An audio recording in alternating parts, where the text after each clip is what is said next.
40 টাকা কেজিতে আলু বিক্রির কার্যক্রম শুরু করেছে টিসিবি। এ বিষয়ে আলোচনা করতে কুমিল্লা থেকে আমাদের সাথে যোগ দিয়েছেন সাবেক কৃষি সচিব আনোয়ার ফারুক। আপনাকে স্বাগত জানাচ্ছি ইন্ডিপেন্ডেন্ট সংবাদে।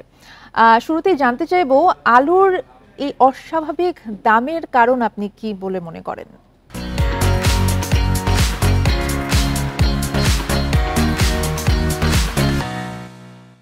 দুটো কারণ। একটা ছিল যে এবছর গত লাস্ট সিজনে আমাদের আলু উৎপাদন কম হয়েছে, আর এবছর বিভিন্ন সময় বৃষ্টি বন্যার কারণে আমাদের সবজির বাজার খারাপ ছিল, সবজি উৎপাদন কম হয়েছে। সব সবজিরই কিন্তু এবছর খুব ভালো দাম গেছে।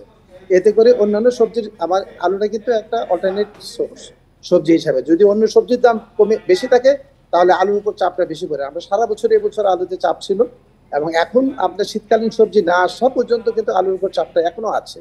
সুতরাং আমরা মনে করছি যে নতুন আলু নামা এবং শীতকালীন সবজি নামা পর্যন্ত আলুতে আরো কয়েকটা দিন দাম থাকে, তারপরে দামটা আস্তে আস্তে কমতে থাকে। তবে মূল কারণটাই ছিল যে আমাদের উৎপাদন কম, সাপ্লাই কম, সেই জন্য দাম বেড়েছে। ব্যবসায়ী এবং সরবরাহকারীদের নিয়ে সিন্ডিকেট ভাঙার কথা বলেছেন উপদেষ্টা। সেটা আসলে কতটা বাস্তবসম্মত হবে বলে মনে করেন? সিন্ডিকেট ভাঙ্গার তো এখন আর খুব একটা সময় নেই, কারণ এখন তো আলুর সিজন শেষ। এখন যে আলু কোল্ড স্টোরেজে আছে সেগুলো যদি আর এই মাসের মধ্যে বিক্রি না হয় তারপরে কিন্তু আর খাবে না, কারণ তখন নতুন আলু নেমে যাবে।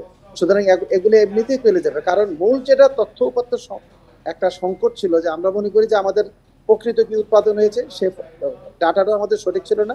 কি পরিমাণ আলু কোল্ড স্টোরেজে ছিল সেটাও কিন্তু সরকার ঠিক মতো বলতে পারেনি, এবং না আশ্বস্ত করতে পারেনি ক্রেতাদেরকে যে বাজারের অবস্থাটা কি হবে। যেমন এখন আপনার আলুর চাষের মৌসুম, বীজের একটা ক্রাইসিস আছে। কি পরিমাণ বীজ বাজারে যাবে, কি পরিমাণ কৃষক করবে, সেটাও কিন্তু সরকার ঠিক তথ্য উপাত্ত নিয়ে আসতে পারছে না। আমরা মনে করি যেখানে একটা বড় গ্যাপ আছে।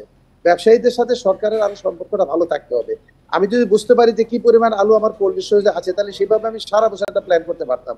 যদি আমার গ্যাপ রিয়েলি থাকতো তাহলে আমি আমদানির জন্য একটা সুযোগ থাকতো, কিন্তু সেইভাবেও বিচ্ছিন্নভাবে সবগুলো অ্যাকশন নেওয়া হয়েছে, তাতে করে বাজারটাতে কখনোই স্বস্তি আসেনি। আর স্বস্তিটা তখনই আসবে যদি অন্যান্য সবজির দাম কম থাকতো। অন্যান্য সবজির দাম বেশি থাকার কারণেই আলুর দামটাও বেড়েছে পর্যায়ক্রমে। সেক্ষেত্রে যদি একটু জানতে চাই, টিসিবির বাইরের যেসব ক্রেতা আছেন তারাও কিন্তু হিমশিম অবস্থায় আছেন। আর সারা দেশের বাজার আসলে আলুর দাম নিয়ন্ত্রণে কি করণীয় বলে মনে করেন আপনি? এই মুহূর্তে যেটা সরকার করছেন, টিসিবিতে বিক্রি করছেন, ইটস এ গুড। আমি মনে করি একটা ভালো উদ্যোগ।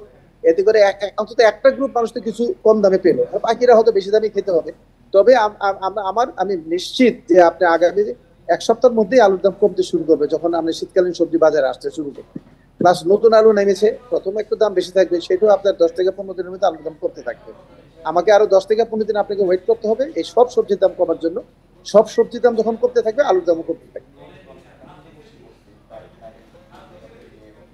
জি, ধন্যবাদ আপনাকে আমাদের সাথে যুক্ত হওয়ার জন্য।